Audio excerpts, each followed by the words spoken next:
Welcome. This is the 116 Life on Holy Culture Radio, Sirius Channel 140.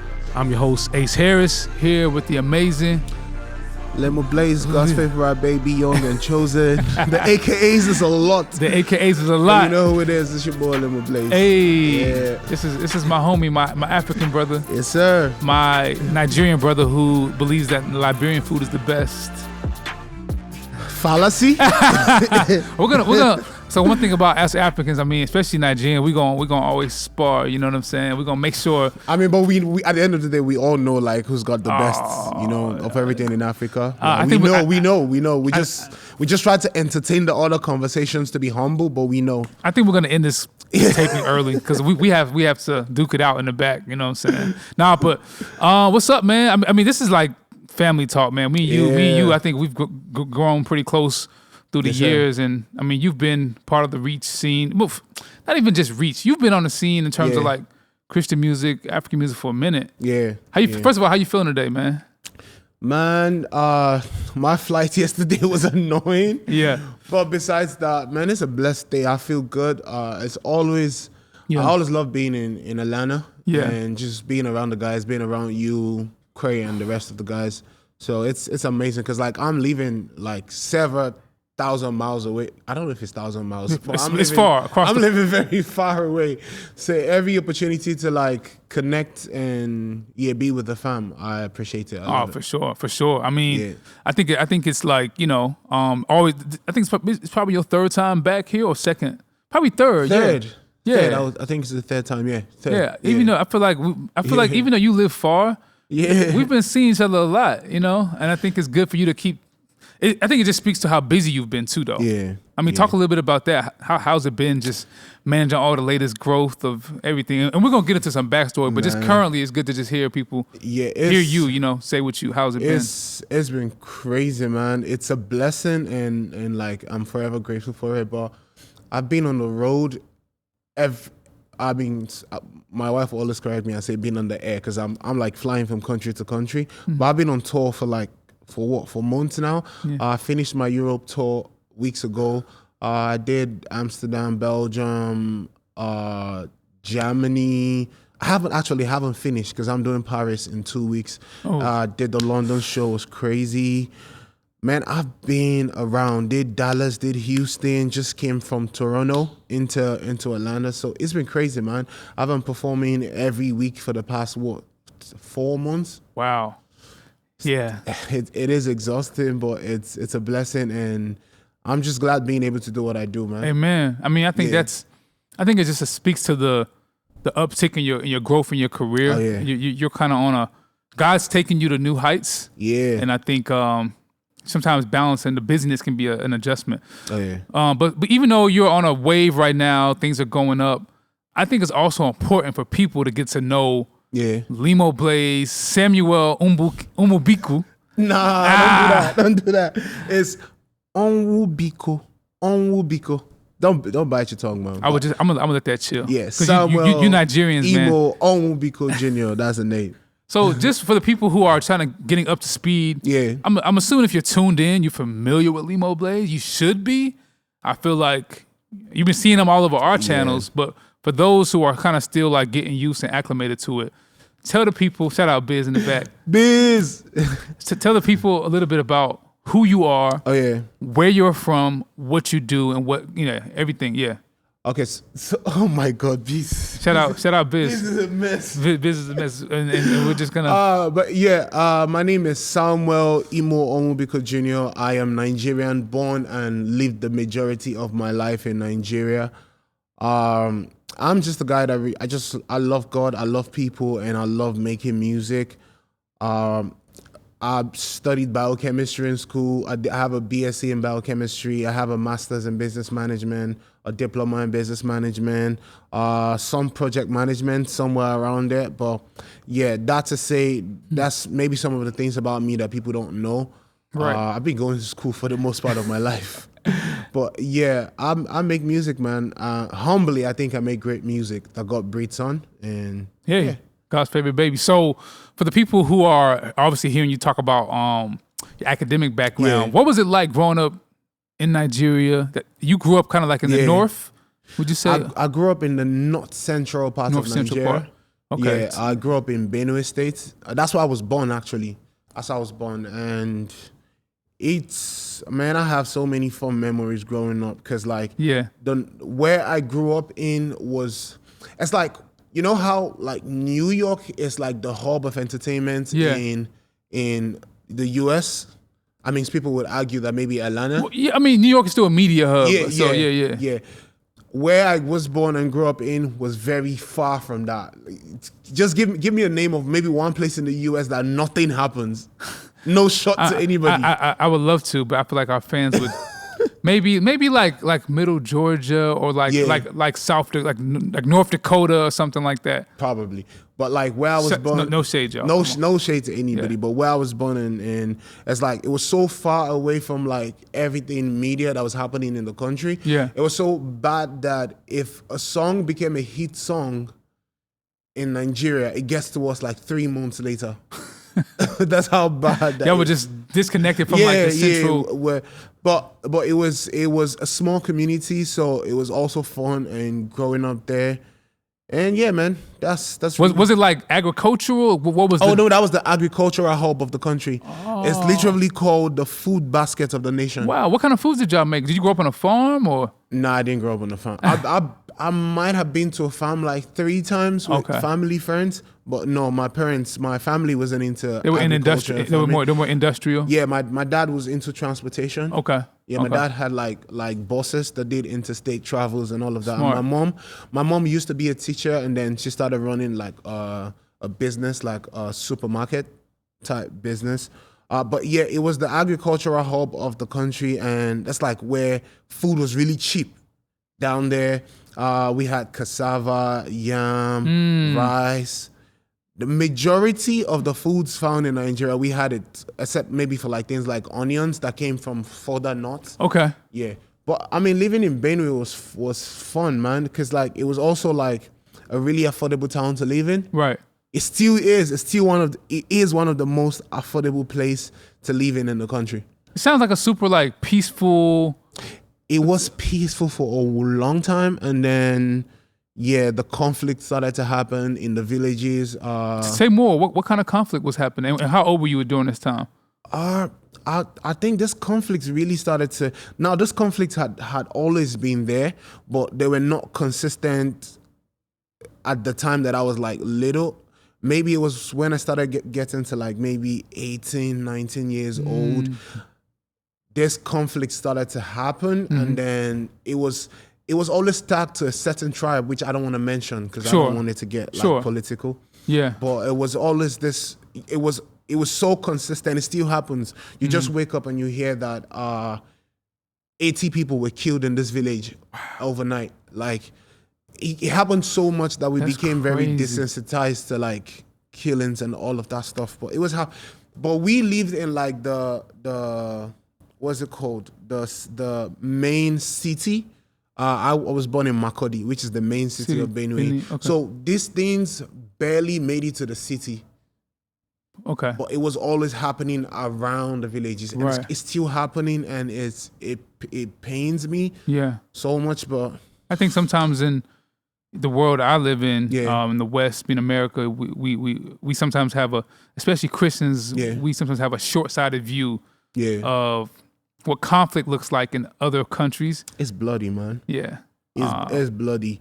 The closest thing to probably what you can relate to it, I mean, maybe what's happening in the Middle East. There's just you know what's crazy? It's like there's so many things that happens in Africa that isn't treated with the level of seriousness that it is being treated when it happens like somewhere else in the world. For sure. For example, growing up, right, I'm from the eastern part of Nigeria. Right.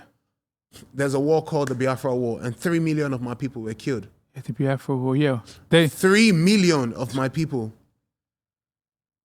That is not resonating in mainstream media. I think there's something to what you're saying about, and I was made aware of the Biafra War partly because I'm African, but it wasn't like taught. We weren't taught those things. And there's always, every time I hear people like you say those stories about growing up in like Nigeria, other parts of the world, I think about that tagline from Kanye when he was like, "Pray for Paris." Like he was kind of saying it sarcastically in one of his songs, kind of alluding to the fact that when something happens in certain places, everybody pray for Paris, hashtag pray for Paris. Yeah. Meanwhile, you're growing up in Benue, how you say it? In Benue State. Benue State. Yeah. And but yeah, that's conflict, killings, and nobody cares, it seems. No, 3 million people killed, and it's not reverberating in the media spaces, or because this should be something that if you hear it, everybody should be totally appalled about that. And what was your faith like growing up? What in your family's faith? Like, how did you guys, lean on your faith in those moments of conflict? And where did y'all's faith come from? How did faith inform how you dealt, like growing up seemingly peacefully until things started to get worse? What did that look like being a Christian in that space? I mean, so with the war thing that I mentioned, I wasn't born then. Okay, but I'm talking about the conflict. Yeah, but with the conflict and all, if you were born in Africa, most places in Africa, and we have a different perspective of faith, respectfully, I'll say it, than out here in the West. And our perspective of faith has always been total dependence on God. So it's like, because you've sinned the most of life. Like, we've lived in situations where you had to pray for electricity. It's that deep. Where you had to pray for electricity. Like, it's crazy. I know it may sound funny I'm saying it, but I know I have so many stories growing up, and I'm like, where I'm praying, I'm like, God, please let them bring the power by this time so I can iron my uniform or I can iron this. That's how crazy that was. So it almost feels like it conditions you, which is, now there's like 2 ways to look at it, right? But we definitely grew up in a place where you had to depend on God, because like you cannot do life without God. When you were going through, seeing all of this and going through all of this life experiences, you just have to have total dependence on God, because that's the only way you make it out. So regardless of everything that was happening, we were always taught, and we had no options, basically. And did your parents model that faith for you, you feel like? Yeah. Okay. Yeah. So you kind of had a example of what it looked like to walk that out. Oh, definitely. But it's just like mostly being in situations where you know that, I don't know how to explain it, because like I'm trying to be careful. The way that I'm saying it, so it doesn't look like I'm also like doing the normal thing like people do and give a bad image of Africa. And I see what you mean. I'm trying to be careful about I understand, that, yeah. but I'm also trying to be realistic. But if you've lived in conditions where you know that the worst can happen and nobody would take responsibility for it, or nobody will be brought to book, you just learn over time that the only person you can really depend on is God. I think I want to just pause it right there. I mean, that's just you saying the word total dependency is like, total. It sounds like something that you say, but for people to actually live, like for that to be their reality, that's a whole different mind shift. And mindset. I think that because it's so comfortable out. It's so comfortable out here, right? Because like it took me a while getting used to it, but it's so comfortable out here where it's like majority of. I mean, I know there's also like the hardships of what people go through out here in the West. But majority of people are probably used to things being handed over to them. And I think your conditions, your upbringing, your background, your geography, your culture, your heritage, all these things, from what I see, have shaped the way and the man that you are. Because I think when I see you, I see hard worker, man of faith, man of conviction, man of principle, relentless. And so I think those are qualities that I think that God would endorse. But I wonder, it's good to hear you say, or it's good for the people to hear where you came from. Because we can get into the music, which is amazing. But it's good to see and hear from you, what is the conditions, what is the environment, what is the culture that you came from that inspires this faith that you hear in this music that we all love. And just to put it out there, like whatever I'm saying about my experiences growing up, I need to be intentional about letting people understand that Africa is such a great continent. The potential in Africa is crazy. It's the potential is crazy. But I feel like without this getting political, we've been repeatedly put in positions where we are not allowed to maximize our potential. Yeah. I have a theory. I think there are people somewhere who are scared that if we have full access to all the tools that God has made available to us, we'll be out of here. I feel it, man. Well, let's pick it up back up on the next segment, man. I want to get into like what caused you to leave your music journey from Lagos, from the north to Lagos to now. So I didn't leave, by the way, but we'll talk about it. Welcome back. This is the 116 Life on Holy Culture Radio. I'm your host, Ace Harris, here with God's favorite baby. It's Limoblaze. I feel like every time I say that, I'm like, how you get to be God's favorite? Like, come on, man. He's got many children, man. What's up? There's a depth to that statement, and I've tried so many years to make people understand, and a good number of my fans get it. But it's this thing where God's love is so amazing that if you really deep it feels so intentional that sometimes it could feel like, yo, like, am I the only one that you've got? Why are you this amazing to me? So it's not me. It's for everybody to come to the realization of this is how amazing and intentional God's love is. So once you catch the knowledge of that, you're going to be like, oh, I'm God's favorite baby. So we are all God's favorite babies, but you have to realize it. You have to come to the realization of it. I will grow in that area. Yeah. and I still rock your T-shirt at the crib. So, you mentioned on the last segment, you said, quote, I didn't leave. Yeah. I know you transitioned from the north to Lagos. I'm just an international man now. I see. Like, what I mean, all you need is is a private jet, man. You in there. Amen. He said amen. Amen. It's coming. I don't know. We got to pray about that one. I don't know. But on a serious note, like you left the north side, you went to Lagos. Tell me why you went to Lagos. Was it for music? And then it was definitely for music. Okay. And tell me what made you. Why was it important for you to migrate to Lagos to pursue your music career? And how do your parents feel about that? Oh yeah. So me moving from the north to Lagos is.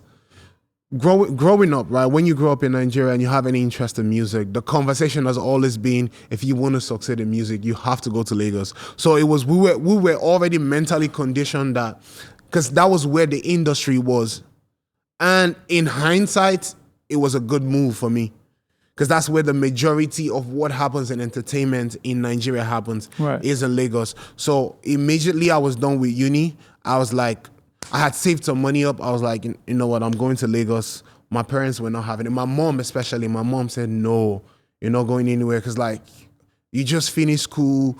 Why don't you want to be here at home where you don't have to pay rent? Because, like, I had to go to Lagos and squat in somebody's apartment. I was sleeping on the floor for, like, 6 months because I didn't have a place to stay. I had someone who was kind enough to let me stay in their studio, so I was sleeping in the studio. But like I just had this passion and a dream for my music, and I knew if I moved to Lagos, it was gonna take it to the next step for me. Gotcha. Because all the while I was in Benue, I was one person who was always trying to connect to the world out there, and I had made a few connections in Lagos. So before moving to Lagos, there were people in like the music space who knew my name. They couldn't put a face to the name, but my name was already like reverberating in certain rooms. So I was like, you know what, I'm gonna make this move. So I got up, I had just like 80,000 naira saved, which isn't a lot of money. Break it down for the people. What does that mean in terms of dollars? Maybe like a guesstimation. Like at that time, the exchange rate was still slightly higher. Okay. So at that time, 80,000 would have been somewhere around $200. Oh. Now it's like less than $100. Oh, okay. So you had $200 to your name. That was all I had, and I moved, and I went to Lagos, and I just kept going, man. I was like, yo, this is gonna work out. I had tough days, man. I had days when I didn't know where the next meal was gonna come from, and then I'm not from like, my parents are not poor. and not rich, which we're just like an okay family. So I could have called home and like, yo, I need, but I needed to prove a point to my parents because they didn't want me to go. Really? But I needed to prove a point that this music, I want to do it. Why was that important to you? It was important for me because for them to fully grant me the autonomy to just go with the music, I had to prove to them that it was going to work out. Because I've always been a grade A student in school. Oh, okay. So it didn't make sense why you were not going to be a medical doctor. Right. To my parents. Right. So I had to prove to them that, yo, this music is something that I've been called to do, and this is what I want to do in my life. So I needed to prove a point. So I was not calling home asking for anything. And I remember doing job interviews. And because at one point it got really tough, man. I couldn't, like, I was running empty, but I needed to feed. So I was like, okay, you know what? I'm going to get a job. And while I'm doing the job, I'll still be making music to make it make sense. And then I remember going for this interview. I passed the first and second interview. And then at the third final interview, the manager of the company was like, I went through your Instagram. At this time, I was posting videos of me rapping. And those videos were doing really well. Rap, like gospel rap. Yeah. And he was like, I went through your Instagram. I think you were too talented for me to tie you down in this office. And he's like, he would be doing me a great injustice if he gives me this job. That he knows that I think I want the job, but that this job is going to hinder me from where he thinks I can go.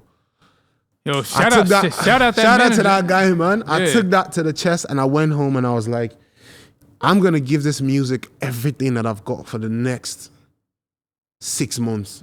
And you did that. So what made you were rapping? Yeah. At what point you're in Lagos, you figured it out, you're trying to work. When did you start doing like Afro beats? Yeah. Melodic. Why did you transition? So and when did that happen? So Afro beats has always been a part of like me growing up. That's been a part of me, but because I fell so deeply into rap, and we had this running joke growing up where it's like, if you sing, you're selling out on hip hop.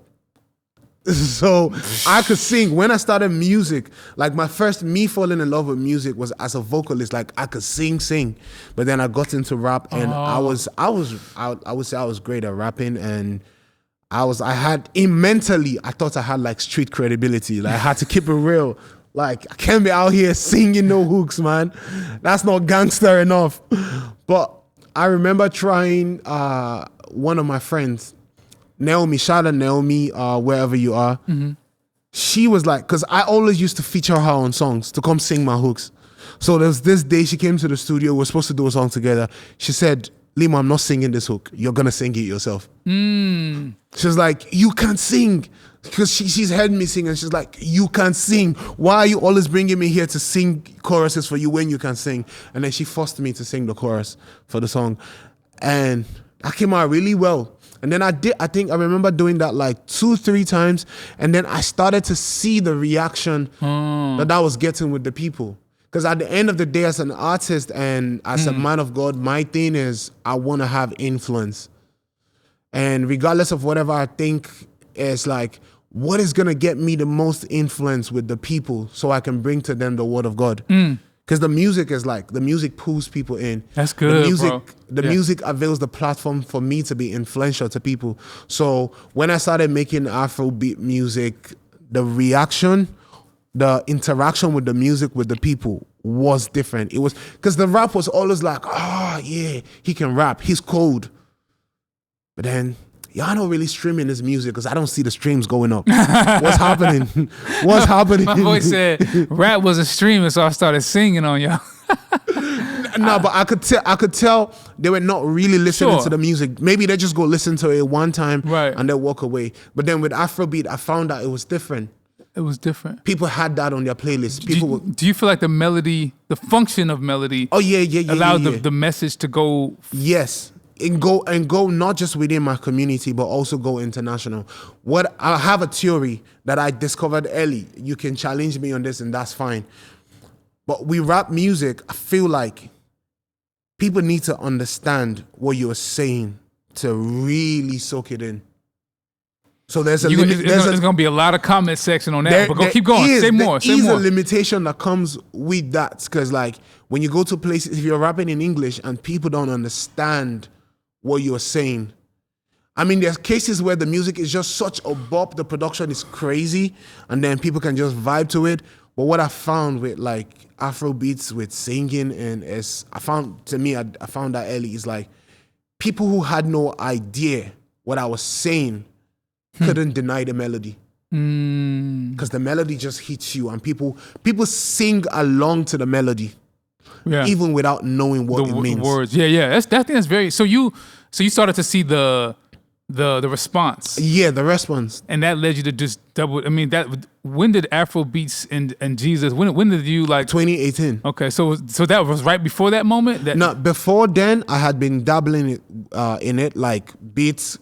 Till one here. But in 2018, I was like, you know what? I'm going to intentionally zero into this. Okay. Leave rap. Rap can chill. I got to a point where I was like, yeah, I had to go beyond just making, because I feel like every artist has that season, and so many people live long in that season where you're making music to prove a point. I feel like many people live in that season. I don't. I had a season where I was making music to prove that I was good, that I was like skillful. I transitioned from that season into how do I serve the people? Yo, that's golden right there. So immediately I got into that season of how do I serve the people? That made me to be able to separate my identity from the music. The music is not my identity. My identity is and will always be that I am a child of God. The music is the tool that God is using. So when I think the music, I'm like, how do I serve the people? That begins to inform how I move, the songs that I'm writing. Because at the end of the day, the music is for the people. That's so good, bro. I mean, so you obviously, I mean, things start taking off. I know me and you connected on DM, summer playlist reaches. People are kind of tapping in the truth. I mean, you're starting to have a moment. Yeah. And then obviously, you know, we can speed through the rest because there's so much I want to unpack on the next segment. But you know, you start going crazy. I mean, summer playlist, you get signed, Gyra, all that. Yeah. You decided to not move to London, but travel to London and kind of go back and forth between UK and Nigeria. What influenced that move, and how did that? Like, what was the idea behind that? Yeah, first, God was telling me it's time to go. Right. God had, like, green lit that it was time for me to go. So it's also, like, understanding there were certain limitations with me. So right now, I live in London and Lagos. So I'm, like, staying in both places. Like, for the next 2 months after I leave here, I'm going to be in Lagos for like 2 months. So I'm simultaneously living in both places. But there was a lot of limitations with me living in just Lagos. One was a difficulty to travel. Right. If I was living in Lagos, it would have been really difficult for me to be on tour right now.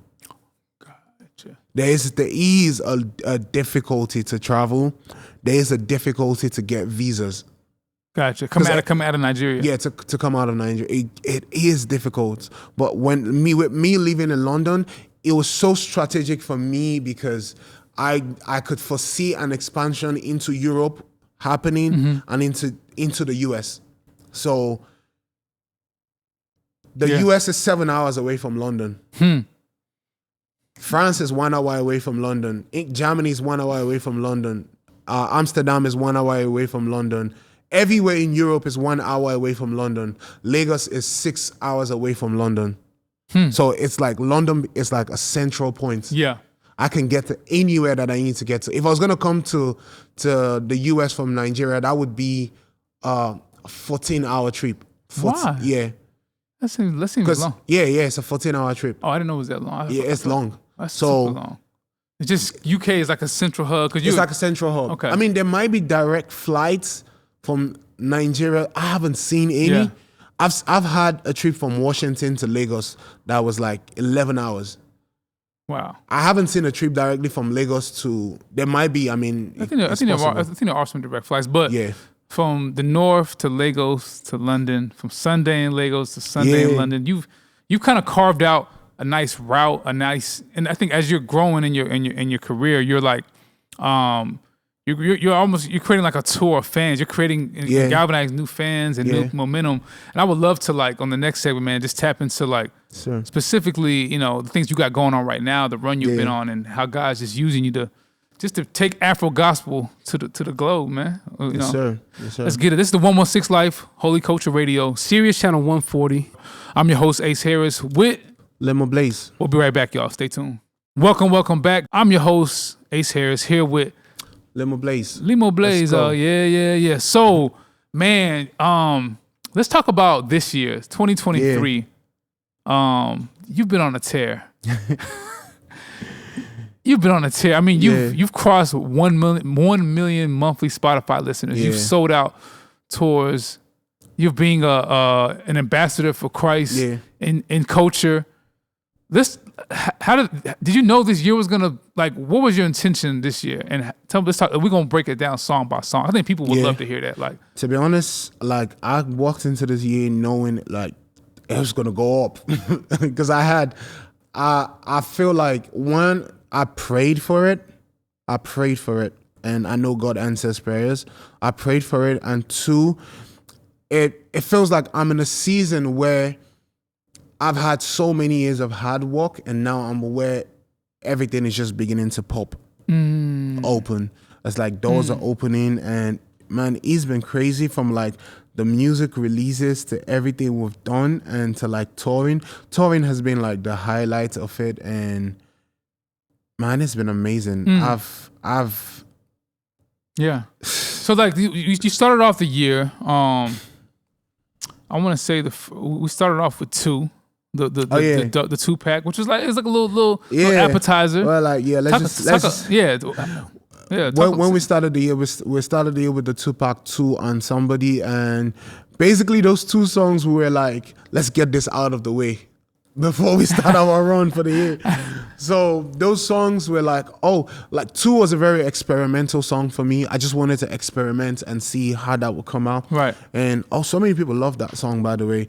And then we put that out. And then what was the first release? Put It On God. Talk about how that song came together. Like, Put It On God. I remember the way that song came about is like, I and T-Babs, who's my producer, we were on FaceTime that morning. It was a morning. We were on FaceTime, and then we've been working on my album, and then we were like, man, I need a different sound. I need something that feels like it's like still in the vicinity of what we've done with like Gold and Desire, but feels fresh and different. And so he was like, I have this new instrumental that I made. Let me play for you. So he played the instrumental, and the first thing I said was the Oluwa is involved. I was like, Oluwa is involved, and then we just started playing with that. But by the time we were done writing the hook, like we knew for sure that this was gonna be a smash. Yeah. And I remember playing it for you, and you said the same thing. It was like, this is gonna go. This works. And initially, that song was meant to be just myself, because I wanted to have, when we were working on the album, I was like, okay, let's have a number of the songs where it's just me, because like I love collaborating like with people, but I was like, let's have this moments where it's just me. So it was meant to be just me.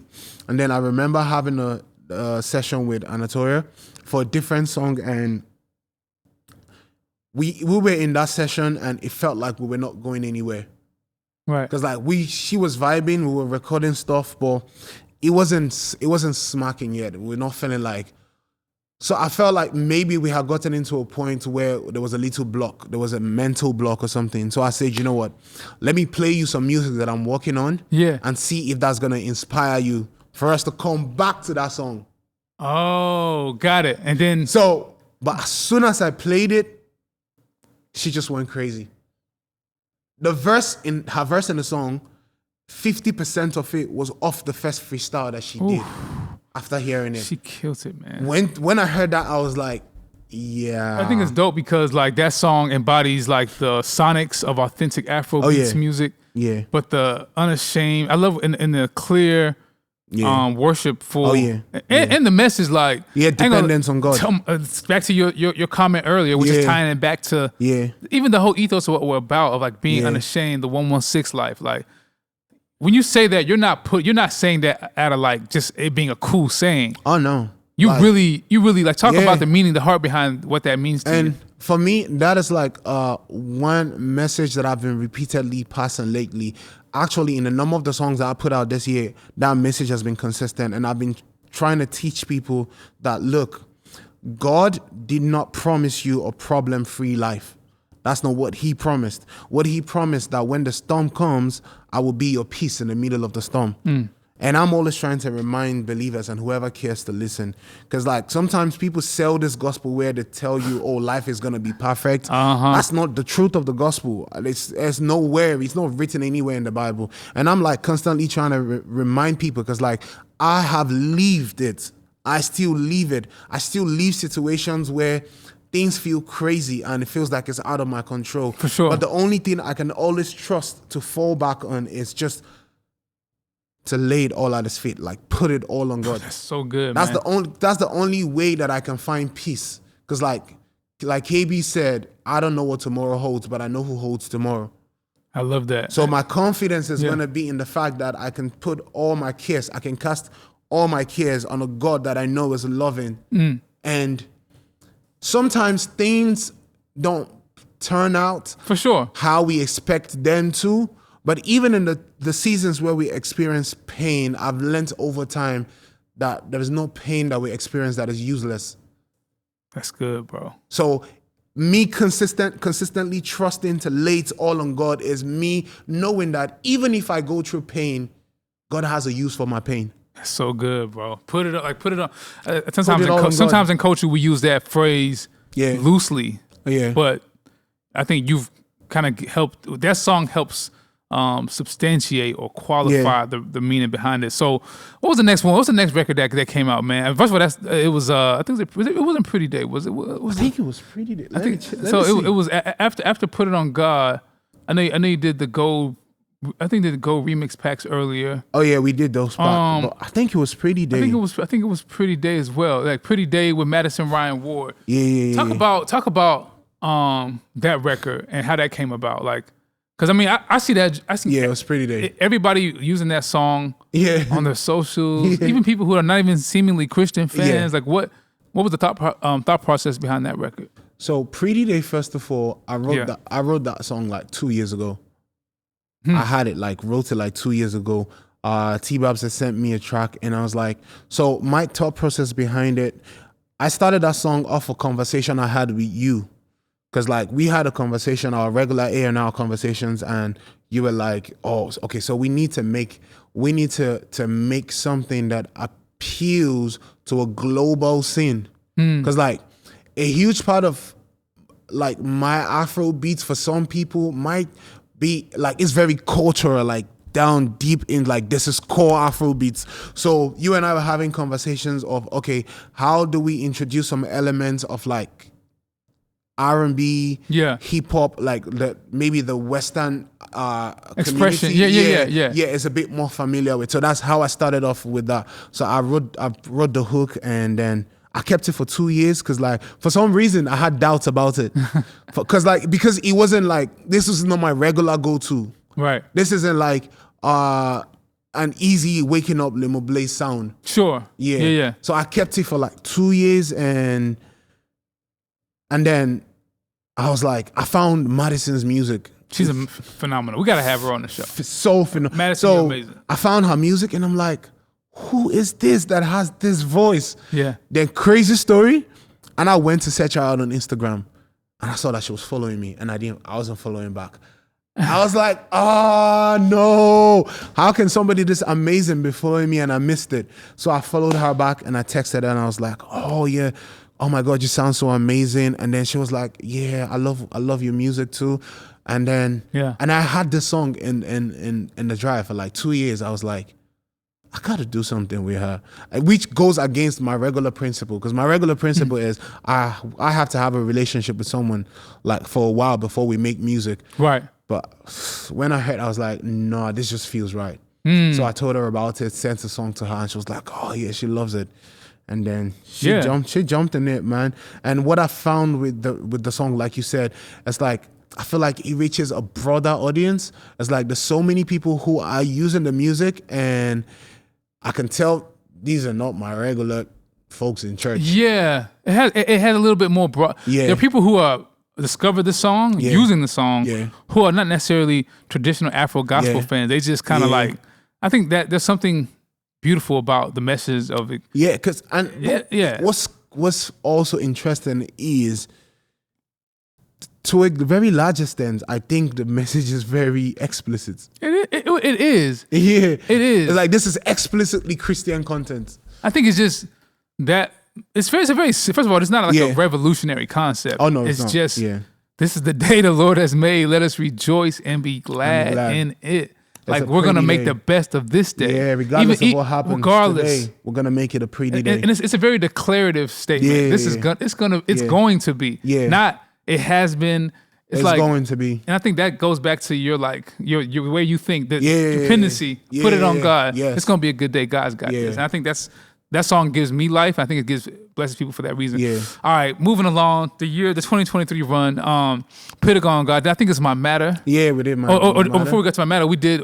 Well, I know we talked about Mwambe. That was another record. Oh yeah, that was. I know we talked about that before, but let's talk about My Matter. Like, that joint, bro. That's one of my favorite songs from Limoblaze for sure. It's crazy, man. I think over time I'm just learning to like, trust the process, trust. Cause like I was sharing with you yesterday when I wrote the song, I wasn't sure, man. I wasn't sure, like, right. And I personally don't have like a lot of unsure moments when it comes to songwriting. But like when I wrote the hook, because I wrote the hook, and for a long time I kept, because like I learned that from you. We would have a hook that I think, oh, this is amazing, but Ace is gonna be like, let's try and see if we can beat it. Let's try and see if we can beat it. So we just keep going. I kept going. I tried to write like 4 different hooks to it, but that particular one just kept saying, I'm not going anywhere. And then I just kept it, and then I brought Victor to my house. Victor Thompson came to my house one day, and he just went crazy. And I was like, oh yeah, nah, this feels he had a big moment this past. Oh yeah, this year. I mean, no pun intended. Unintended. Like, this is in your year, you got somebody who had a super run of it. He's had such an amazing run. Like, his year has been explosive. I think that's the right word. Shout out to the Christians doing Afrobeat music. Oh yeah, it's like a whole thing happening. Yeah, that's my bro, man. He's like someone who is explicitly Christian. He is authentic in his beliefs and his faith. He's not a funny Christian. Like, he's a real, like, he's like a real brother, man. My concert in London, he I didn't know he was gonna be there. And then I was just walking backstage and I saw this dude there with his wife laughing at me. He came all the way, man. That was amazing. Shout out Victor, man. Love Victor. Shout out Becca too. And shout out Becca.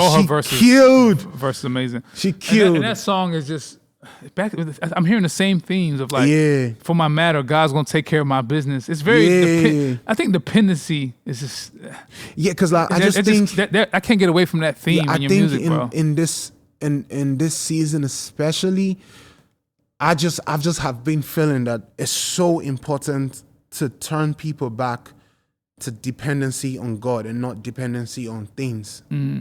Because I've had experiences of people who fell out from their faith, and I promise you the problem wasn't Jesus. So some may be famous Afrobeat artists.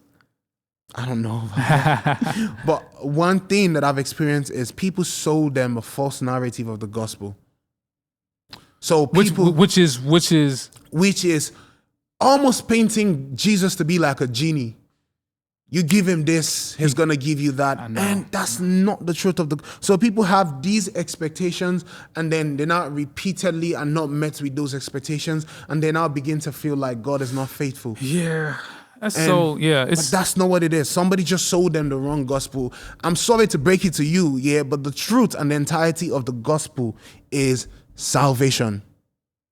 Every other thing, is a plus. That there's no promise on that. The promise is you have been given life eternal. And as a believer, you should find the utmost joy and satisfaction in just having Jesus. Jesus, it's not Jesus and.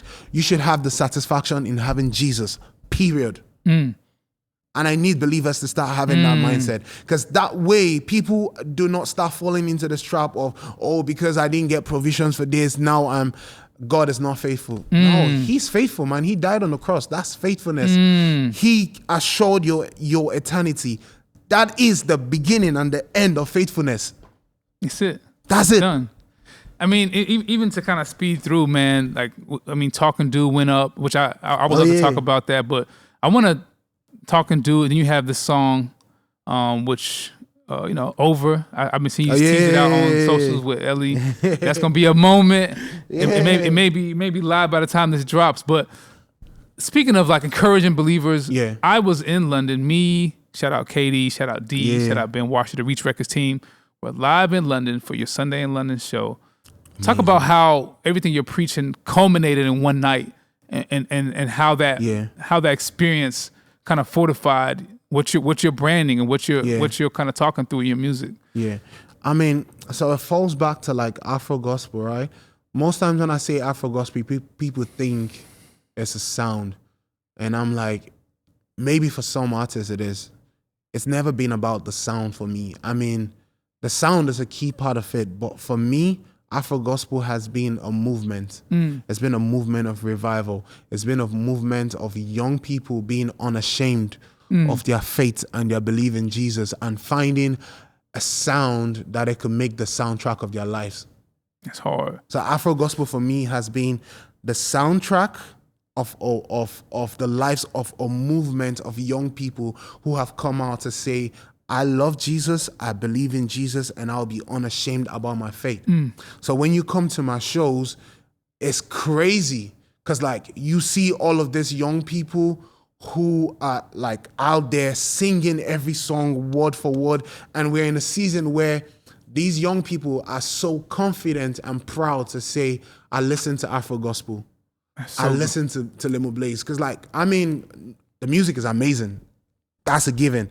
It's Afro beats, it's proper Afro beats, it's amazing, but it's not empty. It's like, it's got a message, it's got a heart to it. Like you could tell there's a heart to the music. It's beyond just, oh, I want to make music for a bop, I want to make music for, you can feel the heart in the music. And when you come to the shows, you can see that the people who are there not just for the music, but for what the heart of the movement is. That's so good. I mean, I think, being there, obviously I can attest to everything you're saying because I was there live in London. Yeah. And I think it's just a testament of what you're building and what God's building through you. Yeah. That you're being a conduit, man. So I just want to encourage you, man. Like, it's only up. Yes, it's only up as long as you keep your head tethered down. To the faith and to I like that. You know what I'm saying? It's only up as you'll go as up as you can, as long as your head is down in his foundation. That's very important, man. And I just want to, even obviously, we do business, we do life, we make records, but this is real life, y'all. The 116 life. This is not That's real life. The Limo. I mean, this is not just something. This is not just entertainment. This is hopefully God prayerfully transformational content music that can raise the banner and carry the faith forward. So I think I want to we got to do a part 2, part 3, really. Anything else you want to say, man, before we tap out? But yeah, man. Just to add, the testimonies the testimonies to what we've been doing is crazy, man. We've been seeing lives transformed. I mean, even at the London show, we saw someone who had like so many cuts on her body, and she was like, "Oh, yeah, the music saved my life." And I'm like, "Yeah, God saved your life using this music." And I've just learned over time, and it's an encouragement to every artist who is a believer out there. You just got to make yourself available, man. Make yourself available. Make sure, like Ace said, like you keeping your head to the ground and your knees to the floor, and make sure you're sticking to the basics of what is the foundation of what you believe. KB would say, be more Christian than artist. Shout out KB, man. I love KB. Shout out KV. But yeah, it's the 116 life, man. This is real life. It's not just music. We're not just acting out. This is our real life. That's what we do. Well, we'll see y'all next time. Sirius Channel 140, Holy Culture Radio, 116 Life.